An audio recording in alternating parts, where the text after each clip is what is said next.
Sur l'île de Tanna, la tortue marine est un animal sacré. La légende raconte qu'il y a très longtemps, la tortue et le cochon vivaient ensemble à l'intérieur de l'île. Mais le cochon, plus rapide, mangeait toute la nourriture. La tortue décida alors d'aller vivre dans la mer. Depuis, les hommes de la mer et les hommes de la terre échangent chaque année les pouvoirs magiques d'une tortue contre ceux d'un cochon.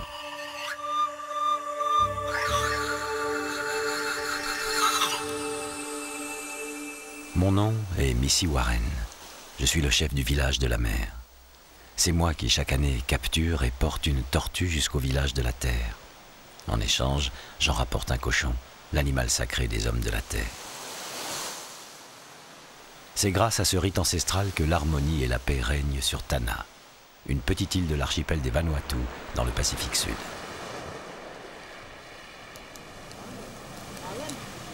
Cette année, je me sens trop vieux pour entreprendre les 2 jours de marche jusqu'à Yakel, le village de la terre. Je demande à mon fils Veuk de me succéder. Je lui confie la charge de pêcher la tortue et de la transporter vivante jusqu'à Yakel. Mais auparavant, je dois lui transmettre le secret des pierres magiques.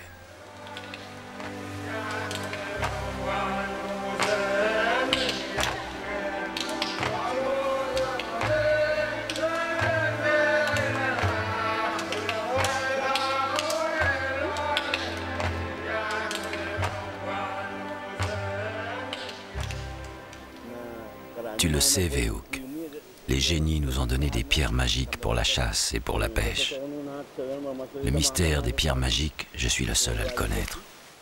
Ici, nous sommes à l'endroit secret où les pierres exercent leur pouvoir. Si elles t'acceptent, tu seras magicien comme moi et tu pourras capturer la tortue.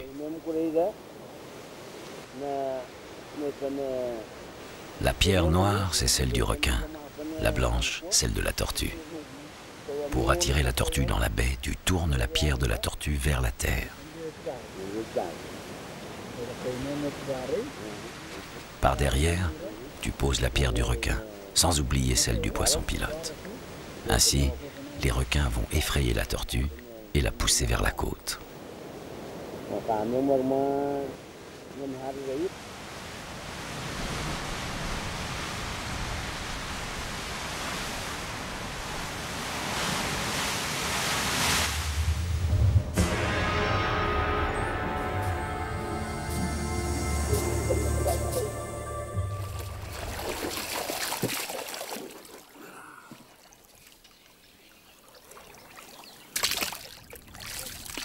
Moi, Veuk, je suis le 2e fils de Missy Warren. Il m'a choisi pour lui succéder. Mais pour que les hommes de la mer m'acceptent comme leur futur chef, je dois réussir la tâche difficile que mon père m'a confiée.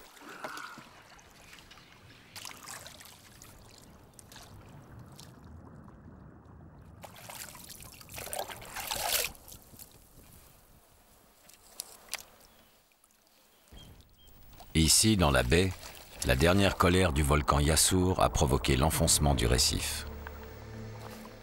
Depuis, les tortues sont rares et difficiles à trouver.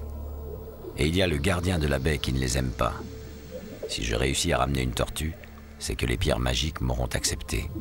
Je serai magicien.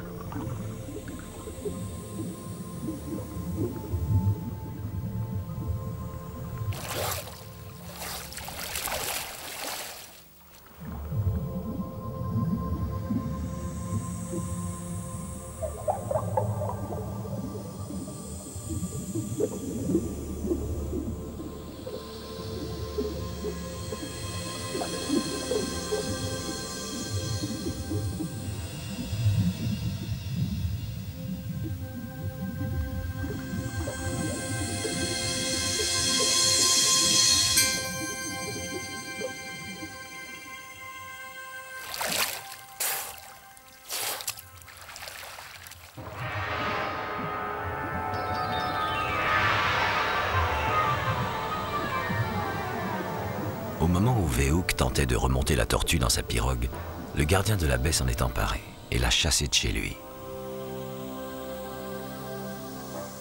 C'est un dugong. Veuk le connaît bien.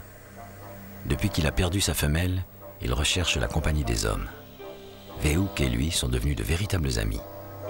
Mais il n'aime pas que les tortues viennent dans la baie. Chaque fois, il s'élance à leur poursuite pour les faire fuir.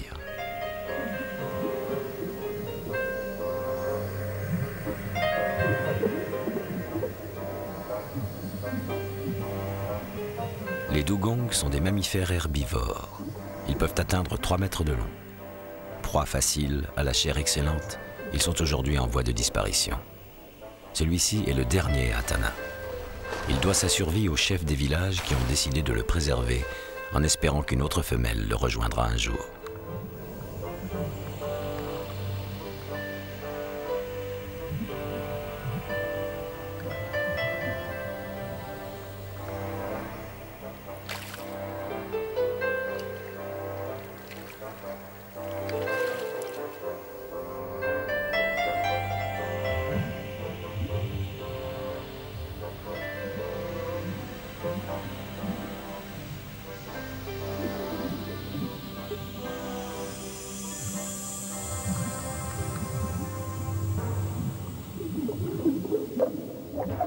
Le dugong étant fatigué de jouer, Veouk se remet en quête d'une autre tortue. Comme la première s'est enfuie vers le large, les chances d'en retrouver une sont faibles. Mais Veouk croit en la force des pierres magiques.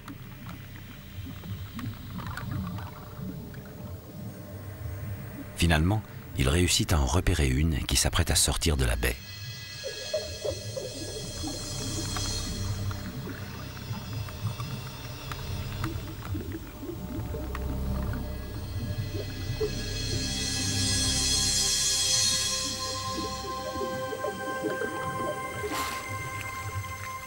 Cette fois-ci, Veouk se dépêche pour prendre de vitesse le dugong. Il ne veut pas se faire voler son trésor une deuxième fois.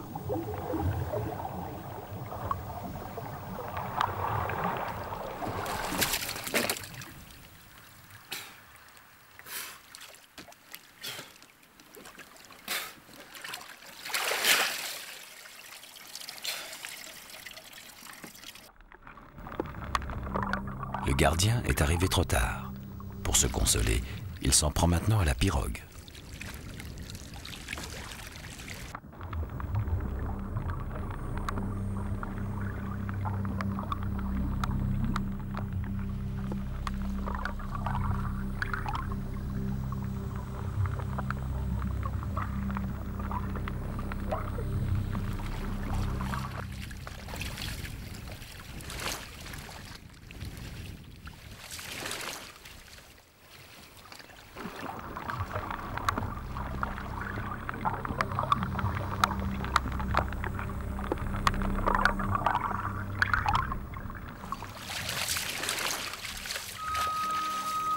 Enfin débarrassé de son ami marin, Veouk se dépêche de rejoindre la rive où Missy Warren l'attend avec impatience.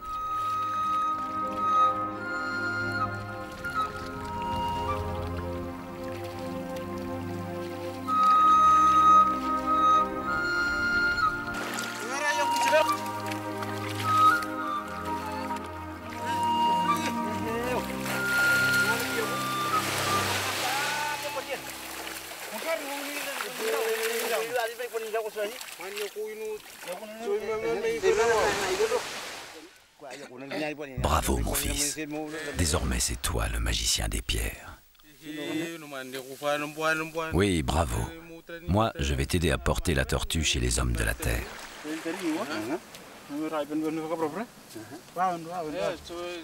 Pour cela, Nowar a préparé un panier en palme tressée qui protégera la tortue de la chaleur. Cela va permettre de la transporter vivante. Si jamais elle mourait, elle perdrait ses pouvoirs magiques et le rituel ne pourrait avoir lieu. Ce serait un très mauvais présage.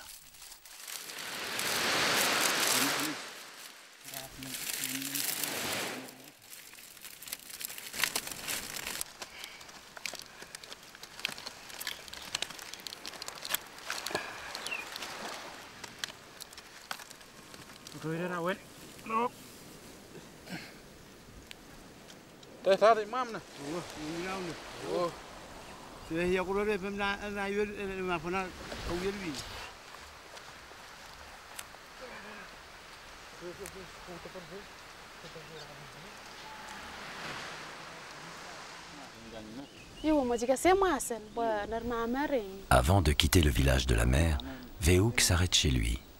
Sa femme lui remet une conque. Elle lui servira à annoncer l'arrivée de la tortue aux habitants de Yakel.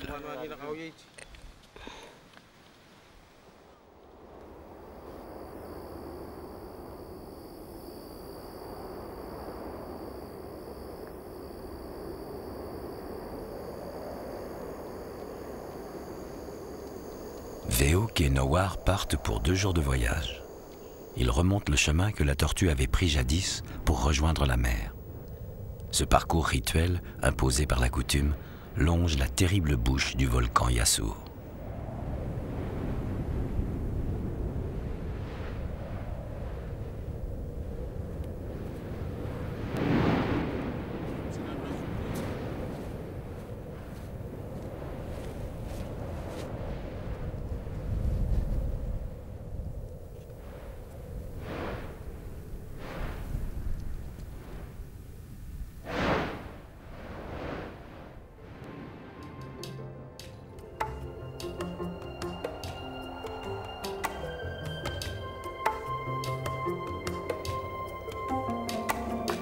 Pour nous, ces lieux sont peuplés d'esprits invisibles. À l'origine des temps, le dieu Wungin créa la terre molle et dénuée de forme. Des entrailles du volcan, il fit sortir des pierres voyageuses, bavardes et indociles. De leur déambulation naquirent les montagnes, les caps et les pointes marines. Mais toute cette agitation fatiguait les pierres. Un jour, elles s'immobilisèrent et du chaos vint la paix.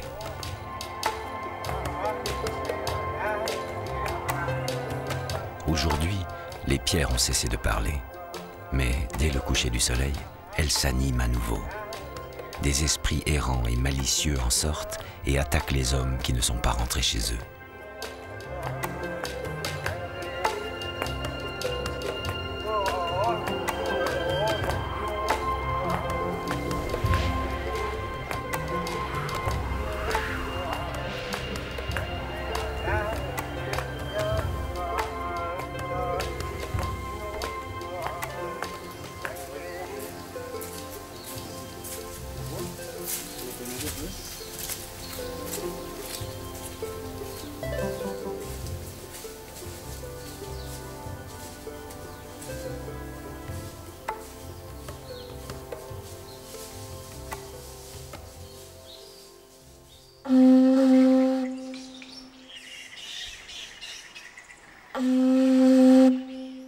À l'approche du village de Yakel, Veouk sonne avec la conque. Les hommes de la terre sont ainsi avertis de l'arrivée solennelle de la tortue sacrée.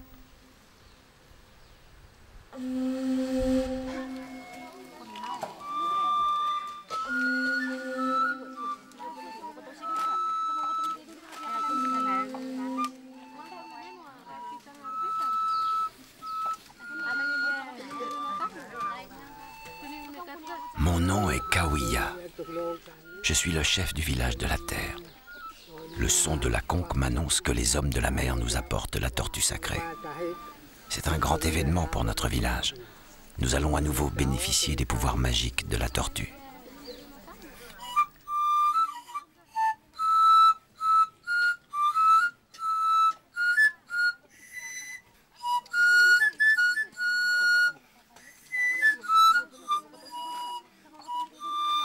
Nous, habitants du village de la terre, avons conservé notre mode de vie traditionnel. Même si les contacts avec les Occidentaux sont plus fréquents, nous avons maintenu toutes les coutumes ancestrales. C'est notre volonté, notre choix. Mélanésiens, nous sommes un peuple d'agriculteurs. Nous cultivons principalement des ignames et des taros.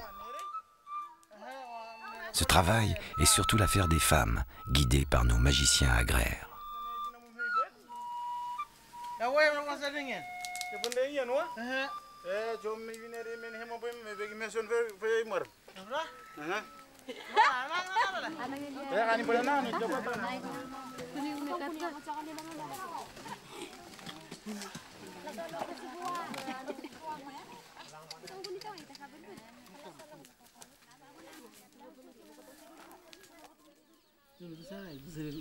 Veuk et Nowar ont enfin remonté tout le chemin d'alliance que la tortue a parcouru jadis à l'époque de la Népro, c'est-à-dire l'origine des temps. Le moment où la société de Tana se forma sur une base égalitaire et pacifique.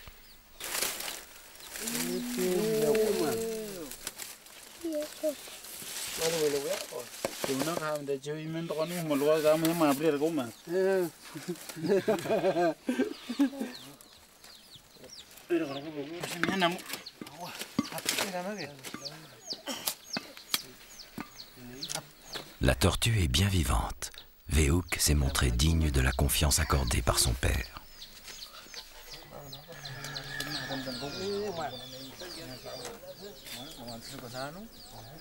Avec les fils du chef Kawiya, il doit maintenant choisir le cochon qu'il rapportera au village de la mer.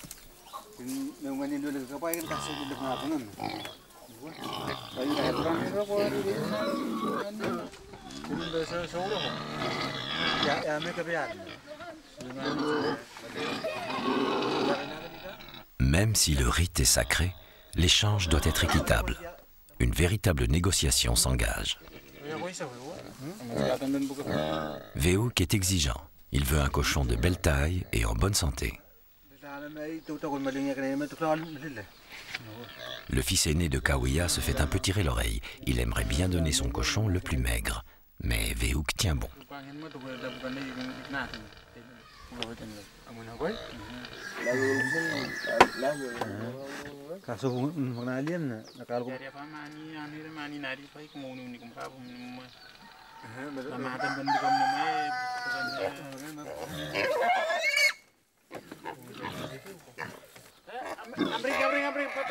Finalement, Veuk est satisfait. Il a obtenu le cochon de son choix.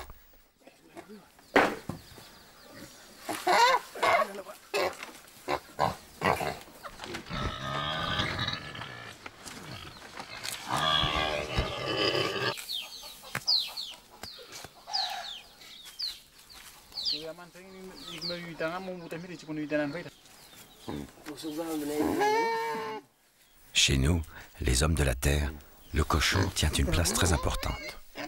Toutes nos cérémonies s'achèvent par un repas composé de sa viande, le hot kakai. Comme la tortue, il est à la base de tous nos échanges rituels et de toutes les alliances passées entre les villages.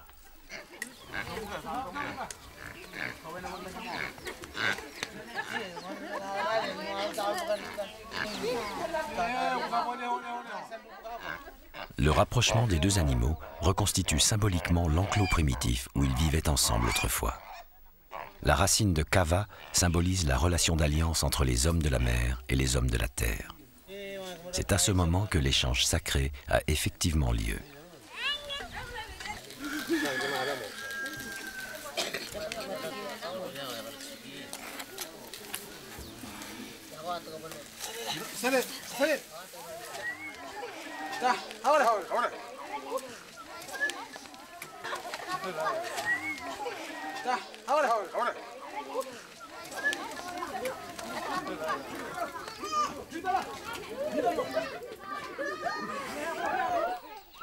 La tortue prend maintenant le chemin de la grande place sacrée, le Nakamal, où le vieux chef Kawiya l'attend. La procession doit traverser tout le village pour en rassembler tous les habitants.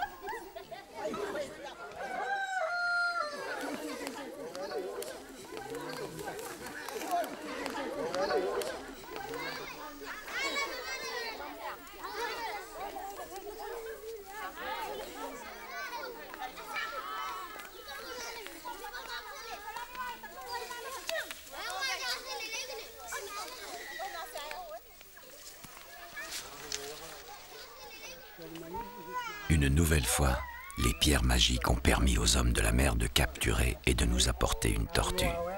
En échange, comme le veut la coutume, nous leur avons donné un cochon. La paix règne sur Tana. Le mana nous sera bénéfique.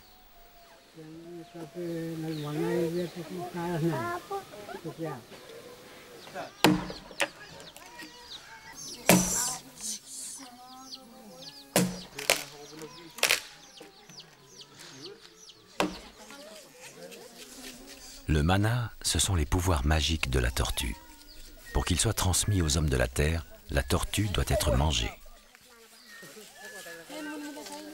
Les ignames et les taros, qui sont les aliments essentiels, vont être associés à la préparation de la tortue.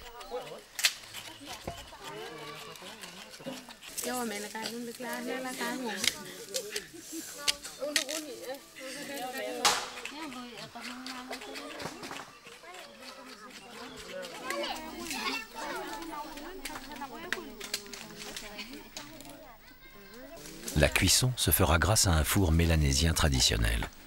Mais les pierres utilisées sont sacrées et ne servent que pour la préparation rituelle de la tortue. Le reste du temps, elles sont enterrées dans un endroit secret.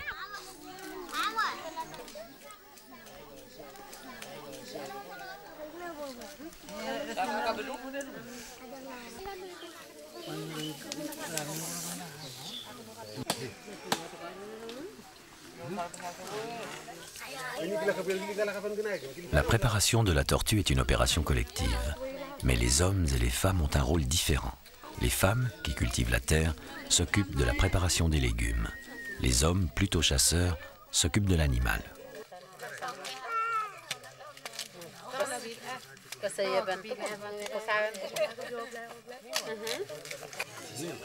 Quant à Veouk et Nowar, ils ne peuvent assister à ce rituel.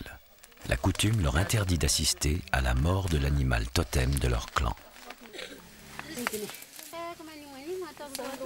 Sur ce lit de feuilles de bananier, les ignames et les taros et quelques bananes sont mélangés avec des pierres chaudes.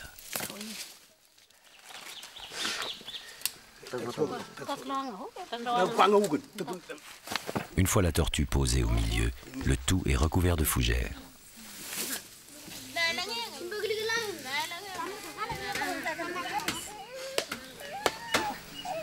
Enfin, une épaisse couche de terre vient achever la préparation du four traditionnel.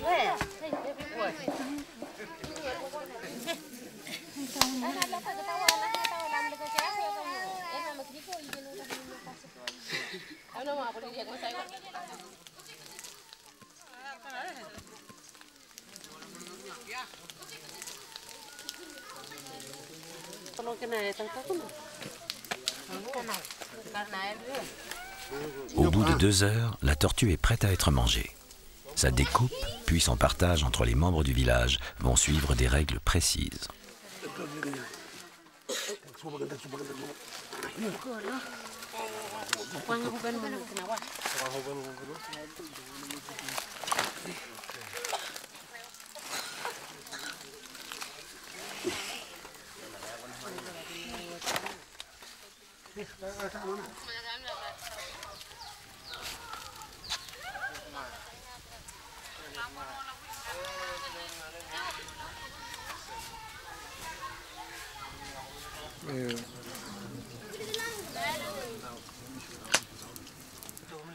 Le chef Kawiya reçoit le tankapa, le crâne de la tortue.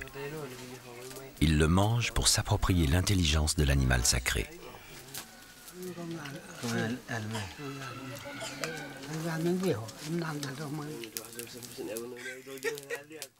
Le corps de la tortue est découpé en 5 morceaux pour les anciens du village. Le dos de la tortue, siège de sa force vitale, est partagé entre tous les villageois. Le festin resserre ainsi les liens hiérarchiques entre les membres du village.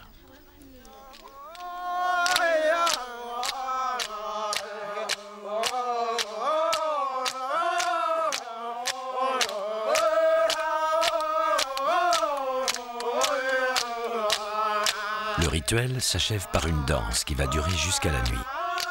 Ces rythmes exaltent la fertilité magique de Tana. Ils expriment la joie d'avoir une fois encore renouvelé l'alliance avec le village de la mer.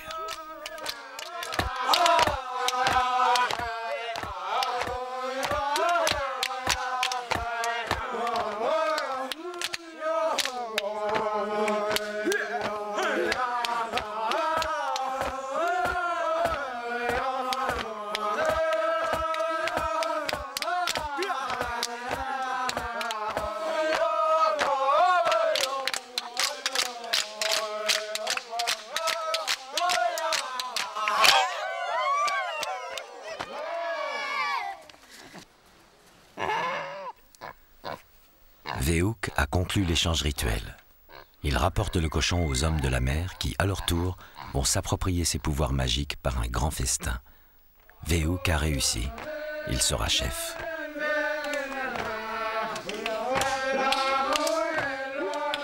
L'échange magique de la tortue et du cochon est un des plus anciens cultes de l'humanité océanienne.